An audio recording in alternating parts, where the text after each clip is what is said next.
Olá, amigos e irmãos, bem-vindo mais uma vez ao nosso bate-papo, tá bom? Vamos conversar um pouco.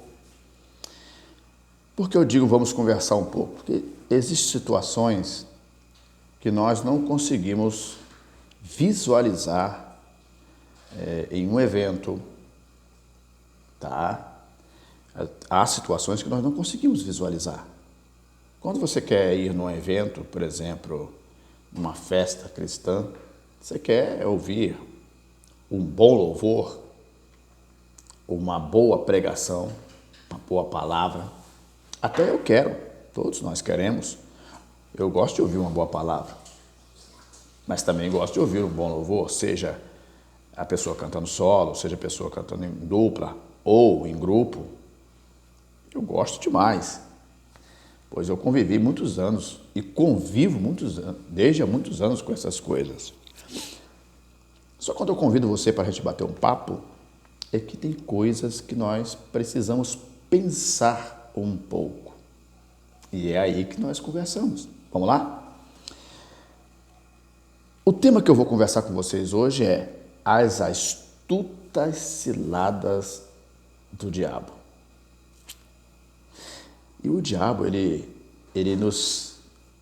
vamos falar, para não ficar chamando o diabo toda hora, vamos falar o inimigo invisível. O nosso inimigo invisível, ele gosta de trabalhar nas nossas falhas, aonde falhamos, aonde não damos atenção. Ele gosta de trabalhar nestas áreas. Ele espera você errar. Ele espera você se descuidar. Ele espera você estar numa condição de desatenção. E é nesse quesito que ele é mister, expert. Às vezes ele não faz tanta força assim. Às vezes ele deixa a gente fazer o serviço todo e ele só dá o checkmate. Nessa questão, ele é perito. E nós temos que tomar cuidado com isso, porque às vezes nós achamos assim que estamos com o nome no hall de membro de uma igreja, frequentamos regularmente os cultos ou não, e alguns acham que frequentar os cultos é garantia de tudo. Há outros que acham que não precisa ir tantas vezes nos cultos ou na igreja. São pensamentos. Então, tanto aquele que vai nos cultos regularmente, tanto aquele que fica em casa, o inimigo já conhece o jeito dos dois. E ele sabe aonde agir. Claro, para aquele que está frequentando os cultos de uma maneira regular, né, ou sempre, claro que o inimigo vai precisar de fazer um pouco mais de esforço, vai precisar atraí-lo, vai precisar induzir ele a entrar numa armadilha. É diferente. Já aquele que está numa condição de despreocupação, que diz que não precisa daquilo tudo, ele já está numa condição já na área do inimigo. Ele já fez tudo o que o inimigo fez. Queria que fizesse? Então nós temos que ter cuidado, porque nós ao aceitarmos a Cristo como Salvador, nós decretamos uma guerra espiritual com o inimigo. Se você olhar na sociedade, você vai ver como que está o comportamento das pessoas, como que elas estão estranhas, até mesmo os próprios cristãos. E Jesus procurou alertar isso, os apóstolos procuraram alertar sobre isso, mas nós percebemos que alguns não têm dado ouvido, têm levado a vida sem prestar atenção nisso. E o ponto principal que o inimigo age é no nosso descuido. Vamos ler alguns versículos bíblicos para nós poder conversar um pouco. Vamos lá? Eu irei ler em Efésios 6:11. É um conselho que Paulo dá, é uma palavra de conselho. Vamos ler em Efésios 6, verso 11. Efésios 6, verso 11. Tá? Vamos ler aqui. Efésios 6, 11. Diz assim, ó. Efésios 6, revestivos de toda a armadura de Deus, para que possais estar firmes contra as astutas ciladas do diabo. Qual o segredo? É simples o segredo aqui, as pessoas fazem confusão nisso. O segredo é simples. Revestivos de toda a armadura de Deus. Aí você tem que sentar e pensar um pouco, mas que armaduras são essas? O que eu devo fazer? Simples, uma delas, ser um bom leitor da palavra de Deus e ser também aquela pessoa que, além de ler, praticá-la. É um revestimento de um conhecimento daquele que tudo pode. Aleluia. Segundo, oração, ter uma vida regular de oração. Foi assim que os santos homens de Deus, antes de nós, venceram suas batalhas. Está entendendo? Terceiro, ter uma boa convivência com seus irmãos. Praticar o perdão. Praticar a misericórdia. Simples assim. São 3 coisas que está pedindo aqui. Um bom leitor, porque através da leitura bíblica você vai conhecer aquele que tudo pode. Tá bom? Além de ser um bom leitor, é um bom ouvinte também. Praticante. Porque o apóstolo Tiago diz, olha, não seja apenas ouvintes da palavra, sede cumpridores dela, o apóstolo Tiago diz. Porque ouvir é uma coisa. Quantas reuniões temos aí? Congressos. As pessoas ouvem. E depois que termina o congresso, qual é a lição de vida que eles tiram para eles depois de participar de um congresso? Passaram aquele momento de alegria momentânea de 2 ou 3 horas? Depois cada um vai viver suas vidas? Mas aquele irmãozinho ou irmãzinha que é esperto, ele vai falar, nossa rapaz, o Senhor tocou no meu coração, eu vou mudar de vida. Esse sim conseguiu absorver aquilo que Deus queria falar com ele. Mas para você conseguir entender aquilo que Deus está querendo falar com você, você precisa ouvir do começo ao fim. Nós observamos na sociedade atual que as pessoas têm pressa em responder alguma coisa ou tomar uma decisão sem antes esperar o final da palavra ou do conselho ou do que vai acontecer, tirar o X da questão. Tá, revestivos de toda a armadura de Deus, está o segredo, para que possais estar firmes contra as astutas ciladas do diabo. Nós perdemos porque não queremos fazer força. Não queremos.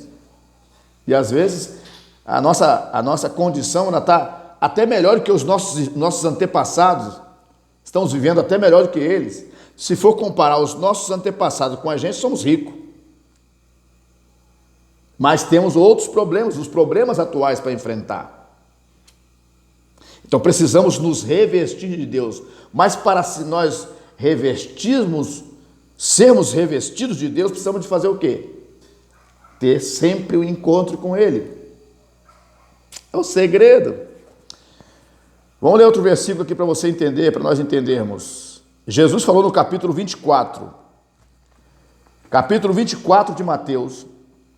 E o verso 24. Eu vou ler só o principal, para não tomar muito tempo. Acautelai-vos, que ninguém vos engane. Ou seja, Jesus estava dizendo assim, tenha cuidado naquilo que você está vendo. Tenha cuidado naquilo que você está ouvindo. Tenha cuidado nos lugares que você frequenta. Tenha cuidado com as amizades com quem você está andando. Para que você não seja enganado. Está entendendo? Então, Jesus ele disse, uma coisa interessante, as pessoas acham, fulano, está num posto bom, ele nunca vai ser enganado. Jesus disse que, se possível for, até os escolhidos seriam enganados. Preste atenção nisso. Não é a posição eclesiástica que nos livra de sermos enganados. É nesta posição que ficamos muitas das vezes orgulhosos, satisfeitos com a posição, não queremos ouvir o outro, não queremos ouvir os superiores, não queremos ouvir o menor. E caímos na nossa própria arrogância, ignorância. Sempre colocamos aquela questão, eu nunca erro. E eu acabo caindo na armadilha do meu próprio egoísmo. Ninguém me derrubou, eu mesmo me derrubei. Então, até os escolhidos. Por que eles seriam enganados? Alguém vai dizer, poxa, mas os escolhidos? Claro. Porque é ser humano. Ser humano descuida. Ser humano relaxa. Ser humano se acomoda. Nós se acomodamos. Quando nós chegamos num estado de vida de tranquilidade, nós se acomodamos.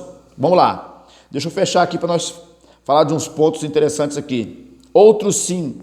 O apóstolo Pedro também falou à igreja naquele tempo, dizendo, no capítulo 5, verso 8, sede sóbrios. O inimigo busca uma presa. Eu só dei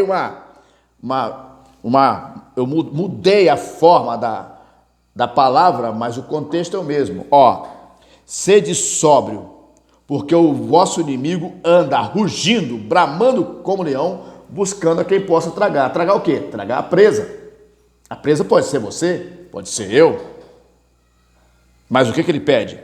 Tenhamos sobriedade, controle de situação, tenhamos o juízo perfeito, prestemos atenção naquilo que está acontecendo ao nosso redor, tomamos as nossas decisões. Se nós vermos o perigo, o que temos que fazer? Avisar os nossos irmãos, olha, vem um perigo, vamos buscar a Deus, vamos clamar, vamos nos envolver na palavra do Senhor, vamos nos envolver na oração, vamos passar um período de consagração, vamos nos encher do Espírito de Deus para que Ele nos fortaleça e não sejamos presa do inimigo.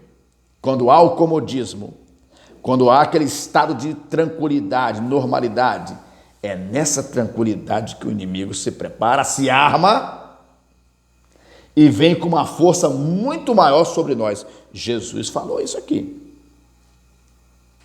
Está entendendo?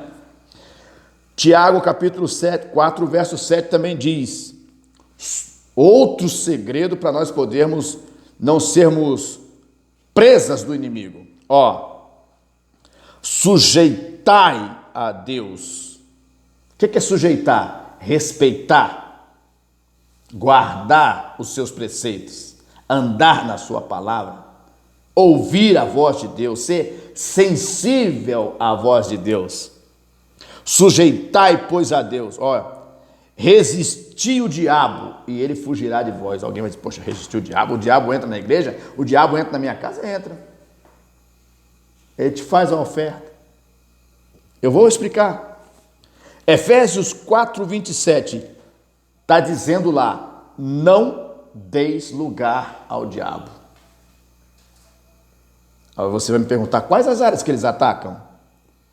No mundo, aonde tiver um ser humano, o inimigo está ali tentando desviar ele de Deus. Compreendeu isso? Qualquer ser humano no mundo, seja em qualquer lugar no mundo, até no lugar onde você não conhece, ele tem um plano para desestabilizar aquela pessoa, para tirá-la da rota de Deus, para que aquela pessoa fique desligada, afastada, destituída de Deus. É a missão do diabo, no mundo todo. Segundo, família. Essa instituição chamada família nunca foi tão atacada como tem sido atacada nesses últimos tempos. Agora, recentemente, um jogador, acho que é de vôlei, né?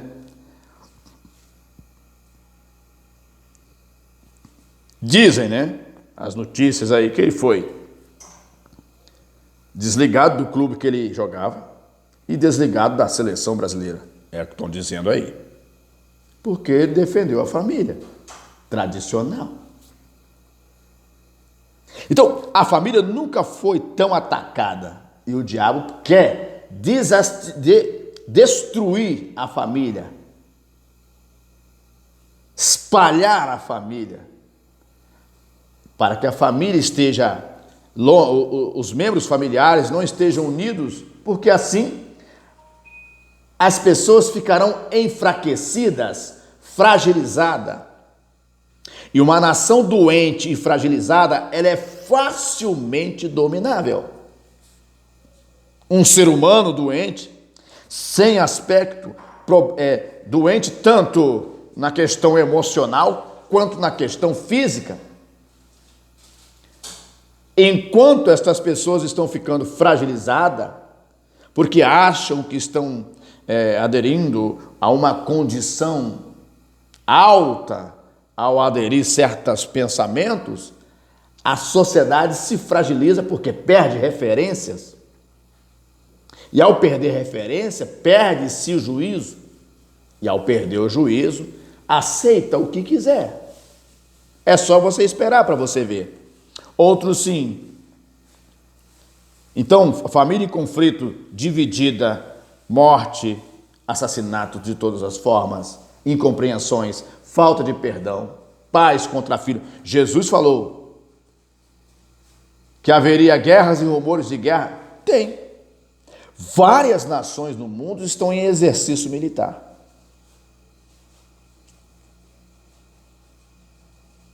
Todas as nações estão em alerta que pode acontecer uma coisa estranha aí em termos de nações. Muitas nações estão fazendo exercícios militares, inclusive até o Brasil. Não estou falando que o nosso país vai entrar em guerra, mas a nação precisa estar preparada. Outros sim. Pai contra filho, filho contra pai, irmãos contra irmãos, foi o que Jesus falou que aconteceria nos últimos dias. Está lá no capítulo 24 de Mateus, que as pessoas se odiariam umas às outras, trairiam umas às outras. É sério isso. Outro sim, a igreja, né? A igreja, todo mundo fala, opa, nós estamos na igreja, está tudo certo. Não. O que eu percebo na igreja é que tem os acomodados. Os acomodados não fazem nada. Reclamam de tudo, mas não dou nenhum tico do seu tempo para poder fazer alguma coisa. Mas reclamam.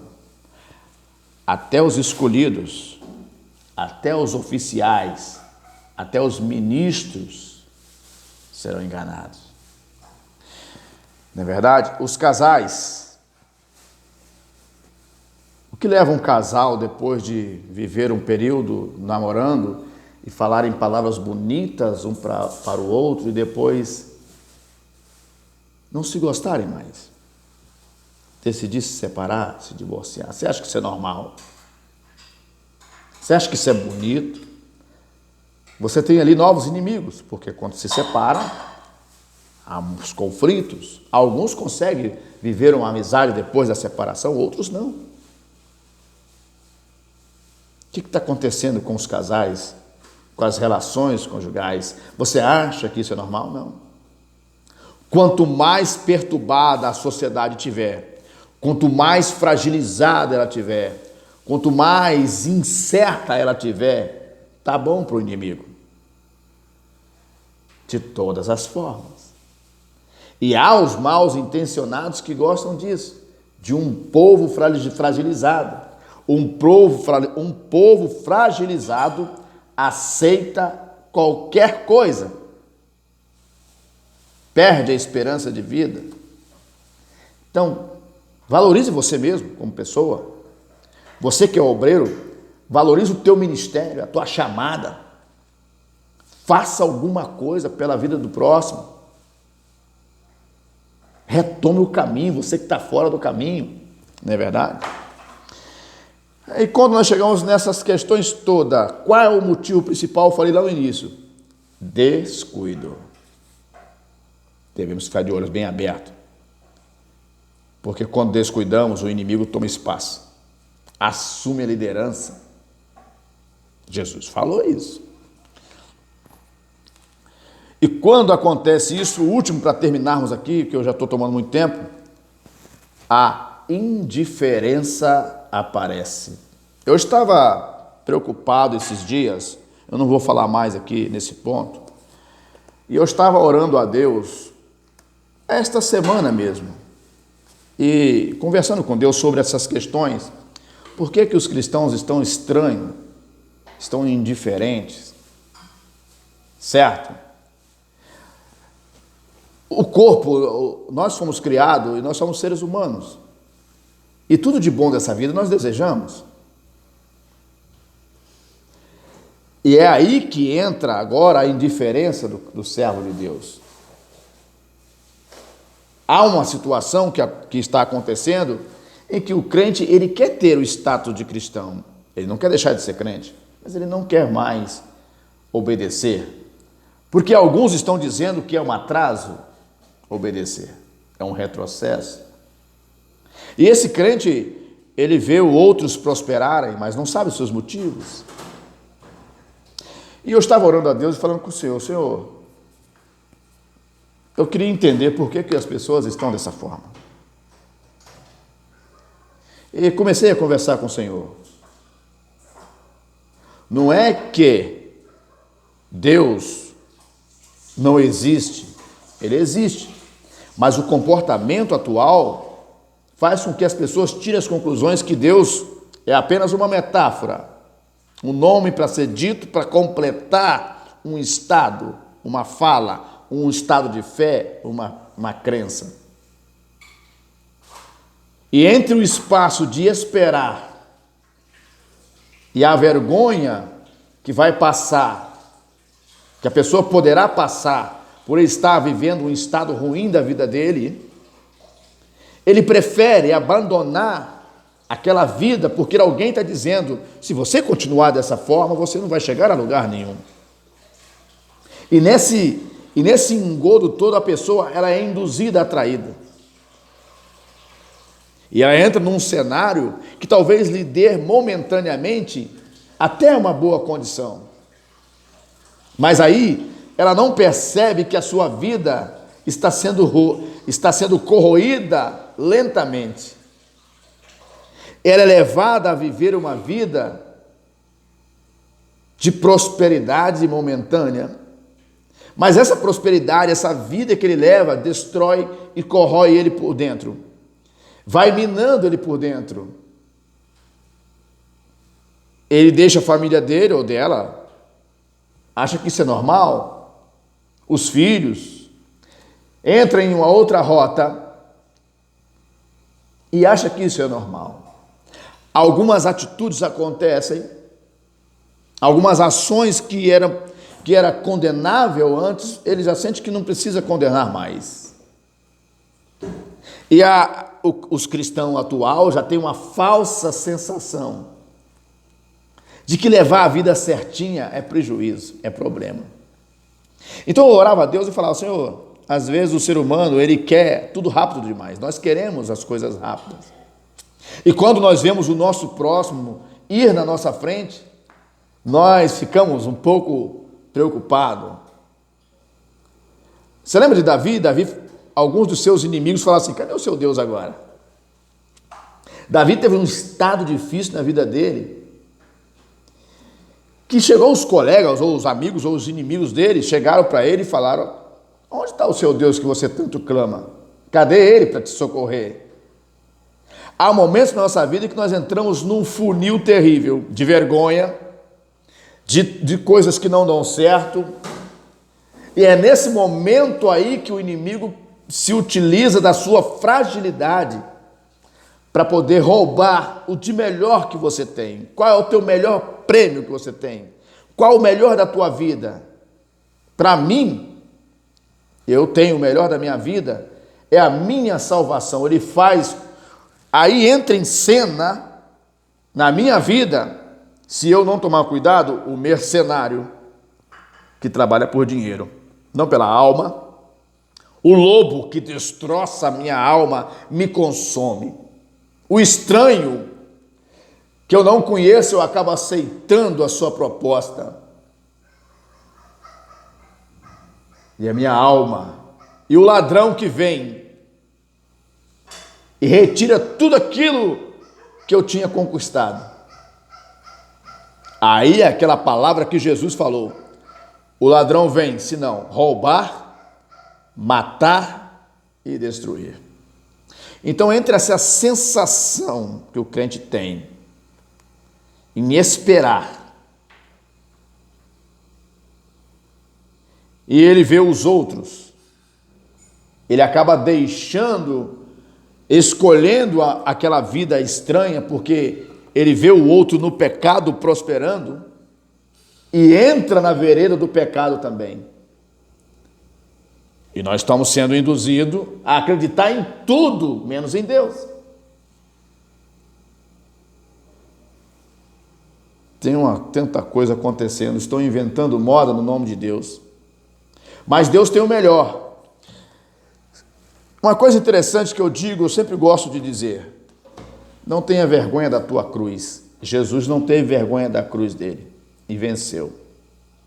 O servo de Deus precisa entender que se Deus prometeu a ele que daria a ele a vitória, a bênção, ele não precisa mudar de vida para isso, ele precisa obedecer a Deus e a sua palavra. Então, o nosso descuido pode nos levar à ruína. Podemos viver um momento bom. Lembra de Hebreus 11, verso 27? Moisés rejeitou toda a riqueza e sabedoria que ele tinha conquistado. Toda a glória que o posto lhe dava, porque ele era um príncipe. Ele recusou ser chamado filho da filha de Faraó, mas saiu atendendo o chamado de Deus, como crendo no invisível, do que por um momento, ter o gozo do pecado. Tem gente que prefere viver um período do gozo, aquele gozo da oferta do inimigo, do pecado, e aceita a destruição da sua vida, da sua família. Às vezes é melhor a gente viver aquela vida tranquila, sem muita glória, porque glória vem e passa, mas ter a presença daquele que tudo pode. Pense nisso. Nós estamos apenas tentando conversar um pouco e lhe passar um pouco. Cuidado com o inimigo invisível da tua alma. Ele espera você fazer tudo. Depois ele vem, só passa o pezinho nas tuas canelas e tu cai. E para se levantar, demora, é dolorido. Então, Jesus falou uma coisa que aquele que está em pé, cuide para não cair. Porque a queda, alguns não conseguem levantar.